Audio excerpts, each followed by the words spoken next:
सभी छात्र को पुनः मेरे YouTube चैनल में आपका स्वागत है। मैं सभी वीडियो बहुत मेहनत से बनाता हूं। आप मेरे चैनल को लाइक करें, सब्सक्राइब करें और अधिक से अधिक अपने दोस्तों को शेयर करें। आज मैं आपको अर्थशास्त्र में सांख्यिकी कक्षा 11वीं अध्याय 5 पार्ट 2 पढ़ाऊंगा।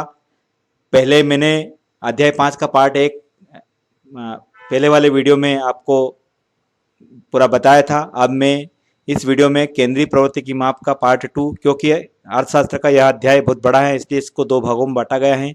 अब पूरे वीडियो को ध्यान से सुने और देखें और आवश्यकता अनुसार नोट डाउन भी करें। अब देखिए, इसमें अध्याय 5 चतुर्थक और शतमक, ये चीज़ हम इसमें देखेंगे। पहले आपने देखा, अब हम ये 2 चीज़ इसमें समझेंगे। तो सबसे पहले मैं आपको चतुर्थक समझाऊंगा। इसमें माध्यिका के अतिरिक्त ये स्थिति सूचक माप हैं जो अवलोकनों को 4 समान भागों में विभाजित करता है। चतुर्थांशों को अक्सर Q से दर्शाया जाता है। जहाँ भी Q आता है वहाँ चतुर्थक समझ लेना चाहिए हमें। जब कोई बिंदु किसी श्रृंखला के 2 भाग में विभाजित करता है तो केवल 3 चतुर्थक Q1, Q2 और Q3 होते हैं जो कुल आवृत्तियों को 4 बराबर भागों में विभाजित करते हैं। प्रथम चतुर्थक Q1 के नीचे कुल आवृत्ति का 1/4 होता है, जबकि 3/4 आवृत्ति उसके ऊपर होती है। इसी प्रकार तृतीय और उच्च चतुर्थक के नीचे वितरण का 3/4 भाग होता है, जबकि 1/4 उसके ऊपर होता है। द्वितीय चतुर्थक Q2, जिसे माध्यिका भी कहा जाता है, वितरण को 2 समान भागों में विभाजित करता है, जहां 50% मध्य इसके नीचे होता है और अन्य 50 आइटम इसके ऊपर होते हैं। अब यहाँ पर एक उदाहरण देने की कोशिश की मैंने। 25% तक देखा है हमने Q, और इन दोनों के बीच का Q1 प्रथम चतुर्थक, और इनके बीच वाला जो भाग होता है वो माध्यिका और तृतीय चतुर्थक। ये इस प्रकार से इसको हम समझ सकते हैं 25-25 प्रतिशत भाग से। देखिए इसको हम कैसे व्यक्त करते हैं, ये देखिए यहाँ पर निम्न प्रकार है। सबसे पहले मैं व्यक्तिगत श्रृंखला बताऊंगा। इसमें चरण फर्स्ट श्रृंखला को परिणाम के आरोही क्रम में व्यवस्थित करें। आरोही क्रम करने के बाद में फिर जो ये सूत्र दिया गया है इसमें आप मान रखेंगे। इसमें Q equal to size of n+1/4, यहाँ पर ये आइटम है जितने भी हैं वो रखेंगे। और इसी प्रकार से ये अगला सूत्र भी आपको दिखाई दे रहा है, हम इसको ज्ञात कर सकते हैं। अब असतत और सतत श्रृंखला, इसमें चरण फर्स्ट में संचयी आवृत्ति को ज्ञात करना होता है, जो यहाँ पर सूत्र दिया है असतत श्रृंखला और सतत श्रृंखला के। आपको ये सूत्र नोट डाउन करना चाहिए क्योंकि इनके बिना सवाल हल नहीं होते हैं। इसमें चरण 3 असतत श्रृंखला, संचयी आवृत्ति कॉलम को देखें और उस योग का ज्ञात करें जो n+1/4 आइटम के बराबर हैं या इससे अधिक है। फिर इसके अनुरूप चर का मूल्य देखें, यही Q1 का मान होता है, और Q3 के लिए इस क्रिया को n+1/4 का मान देखकर दोहराया जाता है। इसी प्रकार से सतत श्रृंखला में संचय आवृत्ति कॉलम को देखें और उसका योग ज्ञात करें जो या तो n+4 आइटम के बराबर है या उससे अधिक है। इसके अनुरूप वर्ग अंतराल को देखें। चतुर्थांशों से सटीक मान के आकलन के लिए इस सूत्र का उपयोग करते हैं, जो आप पूर्व से जानते हैं। यहाँ पर इस सूत्र का डिस्क्रिप्शन में बताने की कोशिश की है। L प्रासंगिक चतुर्थक वर्ग की निचली सीमा है और CF चतुर्थक वर्ग से पहले से वर्ग का मान है, और F चतुर्थ वर्ग की आवृत्ति है और I चतुर्थ वर्ग का अंतराल है। तो हम इन सूत्रों का उपयोग इन श्रृंखलाओं को ज्ञात करने में करते हैं। अब आप देखेंगे एक यहाँ उदाहरण दिया है हमें असंतत श्रृंखला का। एक परीक्षा में छात्रों द्वारा प्राप्त अंकों को निम्न आंकड़ों से निम्न चतुर्थक के मूल्य की गणना करना है। अब हम ध्यान से देखेंगे, पहले हम सवाल को अच्छे समझेंगे। मैं आपको बार बार पुनः कहता हूं कि जब हम कोई भी क्वेश्चन को हल करते हैं तो क्वेश्चन को समझना जरूरी है। क्वेश्चन क्या कह रहा है, देखिए यहाँ पर दिया गया है, यहाँ पर प्राप्तांक, छात्रों की संख्या। तो यहाँ पर हम देखेंगे कि पहला चरण आंकड़ों की संचय आवृत्ति की गणना करेंगे। सबसे पहले हम आवृत्ति गणना करेंगे, तो CF निकालेंगे।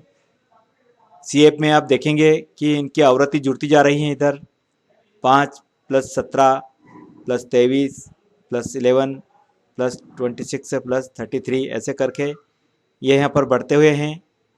अब हमें ये देखना है कि इसमें जो सूत्र उपयोग हो रहा है चरण 2 में, देखिए Q1 की स्थिति ज्ञात करें। तो इसमें Q1 size of n+1/4 item. तो यहाँ मान रख दिया है हमने कि 115 + 1/4। तो यहाँ पर अब इनको हल करेंगे तो 29 आइटम आएंगे। हम देखते हैं कि CF कॉलम नंबर 29वां आइटम नहीं है, इसलिए हम इसके आगे या ऊंचे मूल्य यानी कि 45वें पद पर जाएंगे। इसी प्रकार Q1 45वें आइटम का आकार अर्थात 50 है। यह हम इसमें देख सकते हैं इस सूत्र में। यह उदाहरण आपको समझ आया होगा असंतत श्रृंखला का। अब हम आगे देखेंगे सतत श्रृंखला का उदाहरण। यहाँ पर भी निम्नलिखित आंकड़ों का Q3 की गणना करना है। आंकड़े वही है सेम। अब हम देखेंगे कि A उच्च चतुर्थक Q3 मूल्य की गणना करने के निम्नलिखित चरण की आवश्यकता होगी। सबसे पहले चरण फर्स्ट में या प्रथम स्टेज में हम करेंगे संचयी आवृत्ति की गणना। जैसे ही संचयी आवृत्ति की गणना कैसे करना है, वही 5 + 8 + 16 + 7 + 4 ऐसे करके हमें ये संचय आवृत्ति ज्ञात करना है। फिर ये यहाँ पर स्टेप नंबर 2 में हम मान रखेंगे उसमें और उसको हल कर लेंगे। इसमें 33वां मध्य वर्ग अंतराल के 40 से 60 में निहित है, मतलब इसमें सम्मिलित है वो। फिर चरण 3 में सूत्र का उपयोग करके Q3 से सटीक मान की गणना करेंगे। तो इसमें हमारे पास में ये जो मान आया है उसको मान हम यहाँ रखेंगे। तो यहाँ पर हमें Q3 ज्ञात होगा 42.86। तो हम देखेंगे कि वो Q3 हमें ज्ञात होता है। इस प्रकार से इन आंकड़ों का हम सतत श्रृंखला ज्ञात कर सकते हैं। अब सतमक। अब देखिए एक चीज आती है, सतमक क्या चीज है? सतमक वे माप हैं जो आंकड़ों को एक समूह से को 100 बराबर भागों में विभाजित करता है। जैसे चतुर्थक में, वैसे ही आंकड़ों को 100 भागों में विभाजित करने के लिए हम 99 सतमकों की आवश्यकता होती है। सतमक को अक्सर P द्वारा दर्शाया जाता है। P के नीचे पदांकन उसे विशेष मूल्य का संदर्भित करेंगे जिसकी गणना हम करना चाहते हैं। उदाहरण के लिए P1 पहला सतमक है और P32 मतलब 32वां सतमक है, और इसी प्रकार इसकी गणना उसी प्रकार की जाती है जैसे चतुर्थकों की गणना की है। ये सूत्र है यहाँ पर व्यक्तिगत और असंतत श्रृंखला का ये सूत्र है, और सतत श्रृंखला का ये सूत्र यहाँ पर दिया गया है। अब हम इसमें समझ सकते हैं कि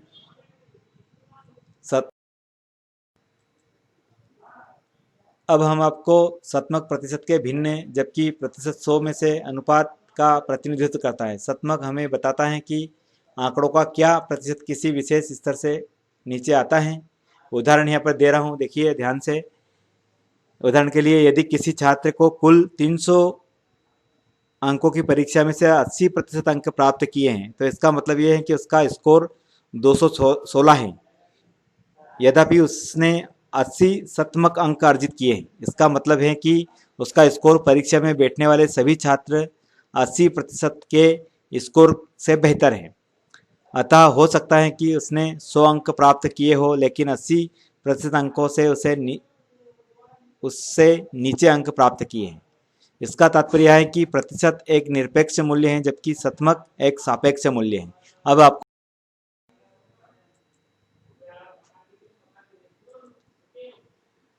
अब देखिए केंद्रीय प्रवृत्ति की माप माध्यिका को देखते हैं हम। इसकी परिभाषा है, माध्यिका एक स्थितिक मान है जो कि एक वितरण के मध्य मूल्य को दर्शाता है। यह समस्त वितरण को 2 समान भागों में बांटता है। एक भाग के अंतर्गत सभी मान माध्यिका मान से अधिक या उसके बराबर होता है। संख्याओं के एक क्रम में माध्यिका का मूल्य निश्चित करने के लिए संख्याओं को आरोही क्रम में लाना आवश्यक होता है। दूसरे शब्दों में माध्यिका 50वां सतमक होता है। व्यक्तिगत, विभक्त तथा सतत श्रृंखलाओं में माध्यिका का अवलोकन। यहाँ व्यक्तिगत श्रृंखला के लिए आंकड़ों के नए मूल्यों के अनुसार आरोही या अवरोही क्रम में व्यवस्थित करें और दोनों स्थिति में परिणाम समान होगा। मान लीजिए कुल मदों की संख्या n है और माध्यिका का अभिकलन निम्न सूत्र के उपयोग द्वारा किया जा सकता है। माध्यिका इक्वल टू n+2/2 की मद का आकार है। अब विभक्त श्रृंखला के लिए भी माध्यिका की स्थिति मदों की संचयी बारंबारता वितरण में n+1/2 है। अब हम देखेंगे कि ध्यान रहे कि यदि n एक विषय संख्या है और n+1/2 मद एक पूर्ण अंक है तथा माध्यिका मूल्य उस मद का आकार है, तो दूसरी ओर n एक सम संख्याओं को है तो n+1/2 की मद का अंक होगी, जिसका अर्थ है कि माध्यिका का मद मूल्य मदों के दो मध्य मूल्यों के बीच में होगा। इस स्थिति में माध्यिका मूल्य इन दो मूल्यों के औसत लेकर ज्ञात किया जाता है। मान लीजिए कि n+1/2 व पद 4.5 का औसत है, अतः यह माध्यिका की चौथी व पांचवी मद का औसत होगा। तो यह एक प्रकार का औसत। अब हम देखेंगे कि सतत आवृत्ति श्रृंखला के लिए माध्यिका वर्ग की पहचान करने के लिए हमें n/2 की गणना करें और माध्यिका वर्ग वह वर्ग है जहां n/2 मद होती हैं। यहाँ पर माध्यिका का जो दिया है इसमें सूत्र में मैं बता देता हूँ कि L जो कैपिटल L है माध्यिका वर्ग की निम्न सीमा है, CF माध्यिका वर्ग के पूर्व वर्ग की संचयी बारंबारता है और F माध्यिका वर्ग की बारंबारता है और H माध्यिका वर्ग के अंतराल का परिणाम है। तो इस सूत्र में हम मान रख करके सतत आवृत्ति यहाँ पर कुछ उदाहरण दिया है मैंने, इससे आप समझ सकते हैं। एक व्यक्तिगत श्रृंखला का एक छोटी कंपनी के लिए कार्य करने वाले 8 कर्मचारियों का मासिक वेतन नीचे दिए गए हैं। इनका माध्यिका वेतन क्या है? तो यहाँ पर किसी को 8,000 दे रहे हैं, किसी को 10,000, किसी को 7,500, 6,000, 15,000, 6,600, 8,400, 5,000 वाले भी हैं। तो हम इसकी माध्यिका ज्ञात करेंगे। आंकड़ों को सबसे पहले तो हम आरोही क्रम में जमाएंगे, मतलब बढ़ते हुए क्रम में। जैसे ही हमने इस सूत्र को रखा माध्यिका का n+1/2 मद पर, तो यहाँ पर हमने टोटल आंकड़े हो गए थे, हमारे संख्या कितनी हो गई थी? 8 हो गई। 8 में 1 को जोड़ा और 2 का भाग दिया। अब हम देखेंगे चौथा मद प्लस पांचवा मद। तो यहाँ पर चौथा और पांचवा मद को हमने लिया है, दोनों को जोड़ करके 2 का भाग दिया है। जोड़ने पर हमें प्राप्त हुआ कि 7,750। तो ये हम इस प्रकार से उदाहरण से हम समझ सकते हैं व्यक्तिगत श्रृंखला। अब देखिए विभक्त श्रृंखला, यहाँ एक उदाहरण दिया है, ये प्रश्न है, इसके बाद में इसका आंसर बताऊंगा आपको। 40 विद्यार्थियों द्वारा प्राप्तांक नीचे दिए गए हैं, माध्यिका अंक कितने हैं? अब देखिए प्राप्तांक और विद्यार्थियों की संख्या यहाँ पर दिया गया है। आप देखेंगे 10, 25, 35, 40, 50 और उनकी आवृत्ति हैं 8, 12, 9, 4, 7। तो इस यहाँ पर दिया गया है। सबसे पहले हमें संचयी आवृत्ति बनानी पड़ती है। संचयी आवृत्ति बनाना आपको पहले ही आते बता दिया है और बता देता हूँ। ये जो आवृत्ति हैं इनको हमें अगली वाली आवृत्ति से जोड़ते हुए जाना है, ऐसे करके हम संचय आवृत्ति बना सकते हैं। अब यहाँ पर सूत्र दिया है, बहुत ही ईजी है। n+1/2 का आकार, तो यहाँ पर टोटल 40 है, n की संख्या जोड़कर हम भाग देंगे तो 20.5वां मद आएगा। यहाँ पर हम देख सकते हैं कि उसको 20.5वां मद का आकार कहाँ है, तो ये 35 अंक के बराबर है।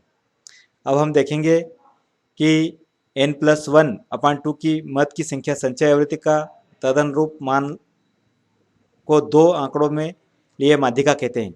अब देखिए यहाँ पर 2.5वां मद है, तो ये किस में शामिल है? 29 में, क्योंकि 20 से ज़्यादा है तो ये 29 में शामिल है। 29 के सामने प्राप्तांक कितने हैं? 35। तो इस प्रकार से हम अब एक उदाहरण में सतत श्रृंखला का दूंगा। देखिए यहाँ पर सतत श्रृंखला में ये दिए हैं 0 से 10, 10 से 20, 20, 30 से 40, 40 से 50 और 50 से 60 और यहाँ पर इनकी आवृत्ति दी गई है विद्यार्थियों की संख्या।